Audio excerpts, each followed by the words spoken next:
Hi there. I just wanted to come on real quick with some words of encouragement. If you are someone that really needs to lose weight or has tried to lose weight in the past and it just doesn't go good for you, I just want to say that you can do it. You have got to commit your mind to it though. You have to make a commitment to yourself and you have to want to lose the weight more than anything else in your life. If you don't know, 3 months ago I was 181 pounds. I am 5'2", so that is really overweight for my height. I was definitely considered obese, my BMI, and I felt sluggish, I felt tired, I felt like I wasn't a good mom, I wasn't a good wife. I knew that my risk of having health problems, disease, cancer, heart issues, all of those, and just an early death in general, all of those things, I was at a higher risk of because of my weight. And I knew that I had to do something about it. I had to change it. There was no more time. I felt like every single day that was going by, I was increasing my likelihood of having bad problems with my health. So I did something about it, and I made a commitment to myself, and I set goals for myself, and I did it, and that's what you can do as well. It is 3 months later.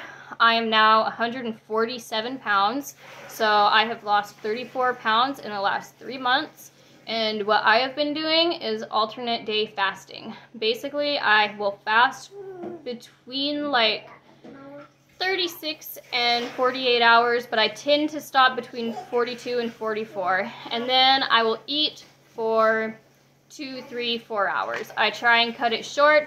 I do try and eat quite a bit in that time, but typically I only get probably 2,000 calories or less.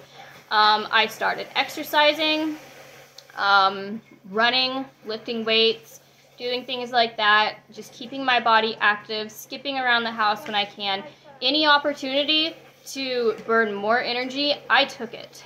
And then the other thing that I did is reduce carbs, cut everything processed out of my diet. I got alpha-gal shortly in the middle of all of that, and so it kind of threw a wrench in everything, but I'm not letting it discourage me. I'm going to keep going, and I'm not going to stop until I hit my goals. My goal is 120 pounds, and I plan to be there before the new year starts. So I guarantee I'll meet it. If we're going to have integrity when we make promises and commitments to other people, we should have integrity to ourselves too. And when we know that we need to treat other people with kindness, we need to be kind to our own bodies. Just like we want to nourish our children and feed our children good and feed, we want our husbands or our friends to eat good. We should have that same perspective with us. We need to honor our body. We need to love our body. We need to respect ourselves enough to take care of this body that we have given in this life. And some of my mental strength for it all has come from where I want to see myself. And maybe I've seen too much death in my life, but I've seen a lot of people die really young. My grandmother, who was like my mom, I loved her so much. I watched her get overweight. I watched her slowly stop moving, and then I had to watch her die. I don't want my children to see me go through that, and I don't want to go through that. She suffered terribly before she ended up dying, and I don't want to suffer. I know that we all eventually will die, but there's definitely a difference between dying while suffering many years and then dying while being old in old age. It tends to be a lot quicker of a process. I want to enjoy my life. I want to enjoy my health and the years that I have, and I want to enjoy it with my children and my family. And then I tend to see people like women in their 80s and 90s, and their minds seem sharp, and they've gotten to see multiple generations that came from them. They came from their womb. And not only do they get to see that, the ones that I've seen, they've gotten to play with them, to hold the babies, to watch them grow up, to see their great-grandchildren get married. Those things are blessings. And I don't think that we should pass up those blessings because of something as silly as food. Like food, I refuse to let food, enticing food, be the reason that I lose my life at a young age, or the reason that I spend so many years suffering. And when you develop that kind of mindset, it changes your entire outlook on life and health. Instead of looking at food like a pleasurable activity that I do every day to treat myself, I look at it as something to fuel my body. And it's really interesting because a lot of people look at fasting and they say, well, that is a eating disorder. No, it's not. When you have self-control over what you eat and when you eat, that is not disorderly. That is orderly. That is having a healthy mindset around what you are putting in your body. It's having self-control. And we need to develop that kind of self-control. I think that there is a lot of misinformation about fasting out online and stuff, and it's just not true. Things like, my body will go into starvation mode. That's not true. Starvation mode is not going to happen when you're fasting. It doesn't make sense. People have went through famines and been denied food and stuff, and their body didn't just magically hold onto weight or fat.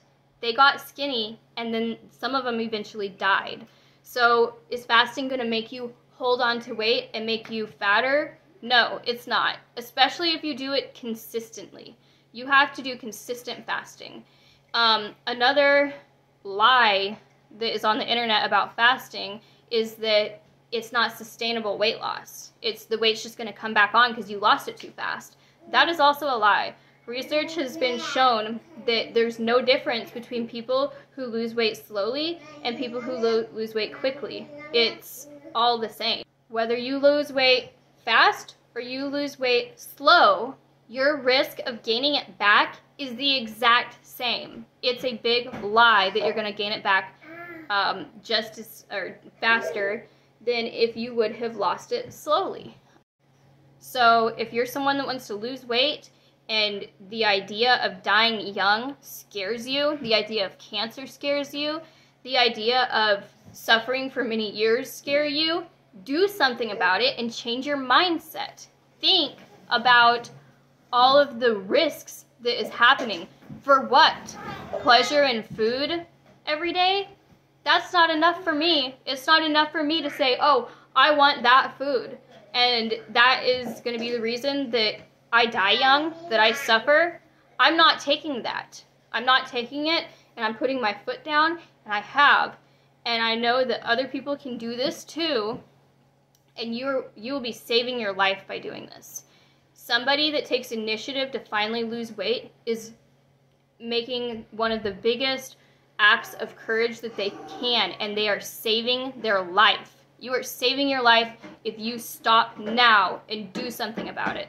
So do it. And if you don't have the strength to do it for yourself, do it for the people that love you. Do it for your children. Do it for your husband, your wife. Do it for your parents. My grandma, when she died, her mom was still alive. You don't want your parent to see you die. That's something that no parent should go through. Take initiative, and if you can't do it for yourself, do it for the people that love you and care about you and that you show value to their lives, because that will impact them greatly. Anyways, thank you for watching. I will see you next time.